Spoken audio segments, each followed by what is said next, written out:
Donc Laurent-Pierre Girard va maintenant effectivement prendre la suite pour nous éclairer un peu sur des cas d'usage de cette technologie qui n'a plus de secret ou presque plus pour vous maintenant. Donc Laurent-Pierre, tu es diplômé d'un master en génie logiciel à l'Université de Bordeaux. Tu as eu plusieurs vies professionnelles qui te permettent d'avoir aujourd'hui l'acuité et la pertinence qu'on te connaît, puisque tu as été d'abord développeur de jeux vidéo, ingénieur logiciel et cofondateur d'une société qui a été rachetée par l'ETRA avant de rejoindre l'AEC, il n'y a pas très longtemps, en 97 je crois. Et donc tu es resté comme ingénieur, puis finalement directeur général adjoint en 2017. Et tu es aujourd'hui en charge de la formation, de la veille, de la communication et de l'animation d'Unitech. Unitech, donc, que l'on ne présente pratiquement plus, puisque je pense que tout le monde à Bordeaux, ou presque, à part peut-être quelques étudiants, mais ils vont y venir, connaissent l'Unitech, donc qui accompagne de nombreuses entreprises. Bientôt, je crois, 600 entreprises auront été accompagnées par l'Unitech et il ne s'agit pas seulement du quantitatif, mais aussi du qualitatif, puisque plus de 80% des projets accompagnés ont une pérennité à plus de 5 ans, ce qui n'est pas évident sur des projets de type start-up. Voilà, donc je te passe la parole et c'est à toi, tu as 15 minutes si tout va bien. Merci. Alors donc on va parler après avoir vu la technique, quels usages? C'était la slide avant, je ne suis pas encore dedans. Un petit rappel sur Unitech, effectivement, mais tu en as parlé, donc je vais passer très rapidement. On est sur des startups qui sont dans le monde du numérique, des sciences de l'ingénieur et des sciences de la vie, mais on pourra en parler plus tard. Alors, on va faire un petit focus donc, sur les usages.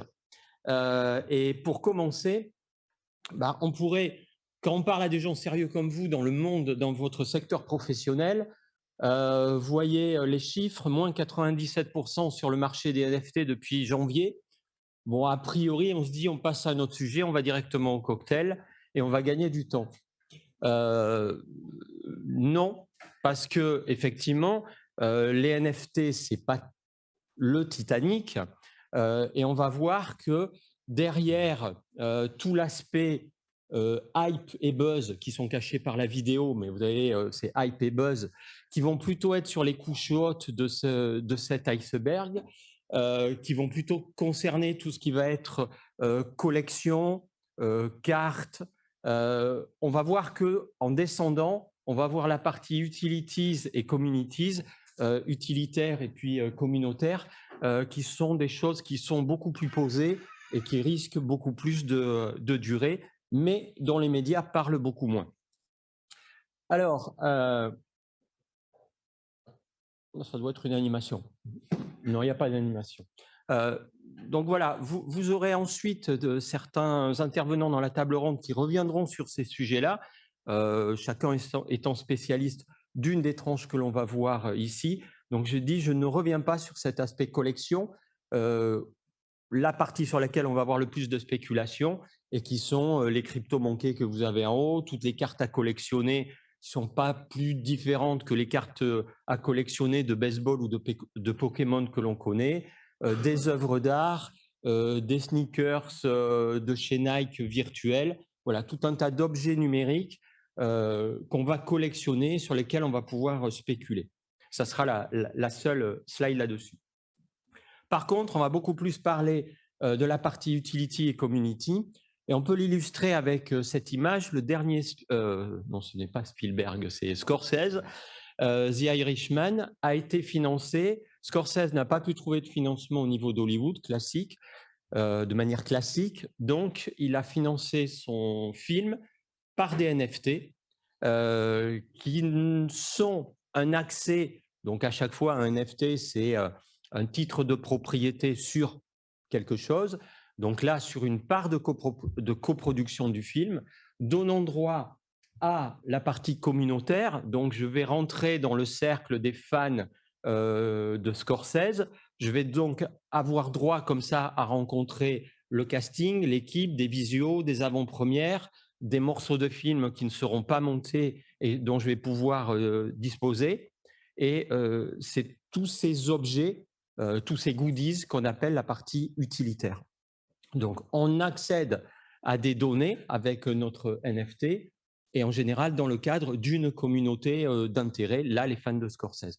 Ça veut dire que derrière le NFT, je suis devenu coproducteur du film, et avec mon ticket NFT, je vais, en fonction des recettes du film, toucher une part du gâteau. Il est sorti que sur Netflix, mais bon, cinéma ou Netflix, c'est pareil. Je deviens coproducteur et j'ai une partie qui va me revenir. Alors, aujourd'hui, on voit énormément de choses. Tout le monde fait du NFT, de la crypto, comme tout le monde a fait de l'intelligence artificielle.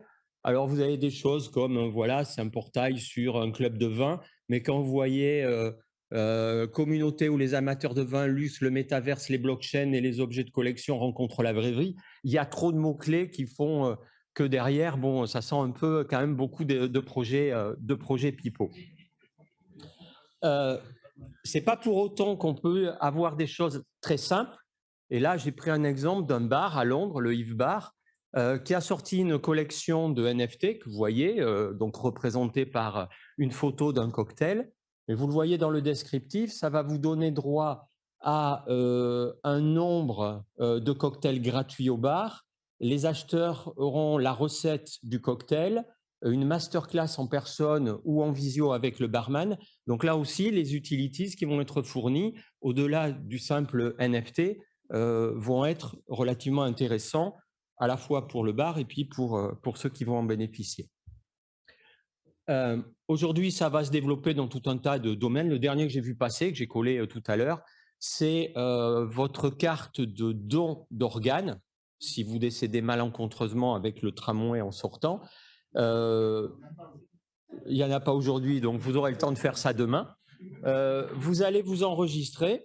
Le petit visuel que vous avez, c'est une animation qui va enregistrer votre voix, qui vous demande de dire je lègue mon corps pour du don d'organes. Enfin voilà, il y a une certaine phrase. Ça va être enregistré, crypté, et ça va produire un NFT qui va servir de certificat, l'équivalent de la carte papier de don d'organes. Alors aujourd'hui, tout ça est en train de se structurer et on voit apparaître des familles de NFT. Alors, la slide est moche, on va faire un zoom sur quelques-uns, je ne vous rassure pas sur tout, très loin de là. Alors d'abord, il y a toute la famille des NFT qui vont être des clés d'accès à certains services. Alors, premier exemple, mais je ne vais pas le détailler puisque vous allez avoir la présentation chez Pape Clément, de l'accès au club, à un club. Donc, les volutes de vin que vous apercevez derrière, c'est un NFT d'un artiste. C'est ce que vous allez acheter. Et ça va vous donner accès à ce club, mais également à une bouteille très concrète de Pape Clément. Donc, derrière, vous allez, ça sera expliqué tout à l'heure, accéder à tout un tas de services, le NFT vous servant de carte d'adhésion. Un peu sur la même ligne, ça va vous permettre d'accéder également à une communauté. Alors une communauté, qu'elle soit virtuelle ou qu'elle soit physique. Ici, le petit gars qu'on voit, c'est un des gourous de la Silicon Valley qui a proposé une série de NFT que vous voyez, à mon avis, dessinés par son gamin. Et ils vont avoir des valeurs et ils vont vous permettre d'accéder là aussi à des utilitaires qui vont être, je prends le petit-déj avec lui, je passe un repas avec lui, et le dernier, c'est, il vient dans mon entreprise coacher la boutique sur son changement à l'innovation, donc beaucoup plus cher. Donc derrière, vous achetez un ticket permettant d'être dans sa communauté et vous amenant des services. Et puis, vous allez avoir tout ce qui va être billetterie, où de plus en plus, le billet classique du concert en papier va être remplacé par du NFT. Là, c'est pour, je ne sais plus quel concert, gamme de concerts j'ai pris, mais qui va vous permettre là aussi de créer quelque chose qui va au-delà du simple papier. Vous pouvez toujours les collectionner, mais derrière, ça va vous donner droit aussi à différents services de prestation. Ça, c'était plutôt la partie accès. On regarde maintenant sur tout ce qui va être NFT dans le monde de la gamification, dans le monde du jeu. Alors, vous allez avoir tout ce qui va être votre titre de propriété sur des vêtements, du prêt-à-porter, en général virtuel, comme Nike par exemple, où aujourd'hui quasiment un Nike virtuel coûte plus cher qu'un Nike physique. Certains Nike physiques vont être vendus avec leur double virtuel, et tout ça, vous allez avoir un NFT qui va vous donner le titre de propriété de ce Nike physique, qu'à terme, on pourra réutiliser. Un des gros problématiques de toutes ces technologies-là, c'est l'interopérabilité. Dans mon jeu vidéo Fortnite, par exemple, ou demain dans mon métaverse préféré, aujourd'hui, si j'ai une paire de Nike dans l'un, ça va être difficile de l'utiliser dans l'autre. Donc, il y a un gros enjeu d'interopérabilité pour que tous mes biens virtuels que j'achète, j'aurai mon catalogue de NFT, je puisse les passer d'un environnement à l'autre. Aujourd'hui, on est très, très loin de ça. Dans la gamification, également, tout le volet du play to earn, donc nouvelle manière de jouer, dans lequel je vais avoir des jeux où, au lieu de gagner une nouvelle vie, un nouveau tableau, une épée magique, je vais gagner un NFT qui va représenter une épée magique, un costume différent, etc. Ce qui est intéressant, honnêtement, ça ne change pas grand-chose avec l'existant, si ce n'est que tous ces biens immatériels, je vais pouvoir après les échanger et voir apparaître des places de marché me permettant d'échanger, de vendre, d'acheter ou d'échanger tous ces biens immatériels qui, pour le moment, dans le monde du jeu, ne sortent pas de votre machine. On passe sur tout ce qui est NFT, donc droit de propriété classique à des actifs, avec quelques apparitions, notamment sur les NFT fractionnés. On vous a dit qu'un NFT était unique. J'ai 100 certificats et il est représenté par mon image unique. Aujourd'hui, notamment avec le prix, par exemple, de ces crypto-monnaies qui coûtent une fortune, on voit apparaître des NFT fractionnés qui vont permettre de diviser un NFT en plusieurs fractions, chacun avec un sous-NFT, et pouvoir acheter de manière groupée un produit, qu'il soit numérique, un crypto-monnaie, ou j'ai envie de racheter cet immeuble. Voilà, derrière l'idée, est là.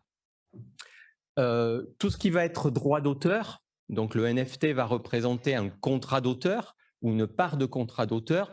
On a vu tout à l'heure avec l'exemple avec Scorsese. Là, j'ai pris une autre plateforme dans laquelle cet auteur, Big Boy, propose sa dernière production. Vous le voyez, pour 200 $, je vais pouvoir acquérir un NFT et un droit de propriété à hauteur de 0,0433% du morceau. Derrière, alors je vais avoir des utilities, c'est-à-dire je vais pouvoir entrer en VIP à ses concerts, je vais avoir des chats avec lui, etc. etc.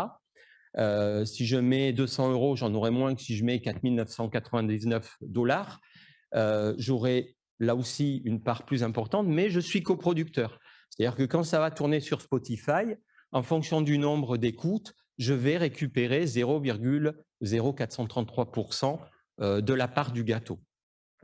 Donc, mon NFT est une part des droits d'auteur. On va voir tout ce qui est traçabilité. Alors aujourd'hui, je reprends l'exemple du monde du vin. Une caisse de vin qui est envoyée à l'autre bout de la planète. Vous allez pouvoir avoir son titre de propriété par un NFT. J'étais la semaine dernière à Vinitech, donc voilà, des boîtes comme ça donnent un petit code que je flash, c'est un NFT qui est un titre de propriété sur une bouteille de vin. Bouteille de vin à l'arrière dans lequel je vais avoir une petite étiquette NFC qui est contre-collée derrière l'étiquette qui va me permettre de flasher et de savoir si dans la caisse il y a le bon nombre de bouteilles, où est positionnée sur la planète la bouteille. Je mets mon carton, je sais combien voilà, de bouteilles qui sont contenues dans le carton. Et en général, au NFT, titre de propriété, au traceur qui me donne un peu le parcours, ça va être complété par un objet physique qui va me donner la température un déclencheur sur la température. Et si je passe dans un hangar à 50 degrés ou sur un quai à moins 5 degrés, ça va déclencher une alerte via les smart contracts automatiquement pour dire ce produit n'a pas respecté la chaîne logistique dont nous avions convenu, je le sors de la chaîne logistique, le marché est cassé, etc. Et puis, dernier point, avec les NFT dynamiques, où on a dit a priori un NFT c'est quelque chose de figé, sont en train d'apparaître des NFT dynamiques. Par exemple, ici, mon NFT qui est mon titre de propriété d'une maison en 2022.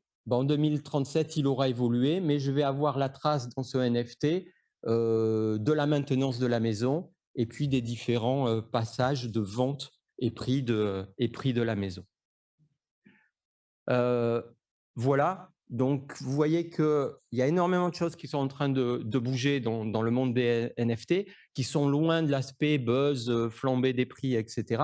Là, on est derrière sur des produits qui sont relativement stables au niveau financier. En tous les cas, pas mal de choses à suivre.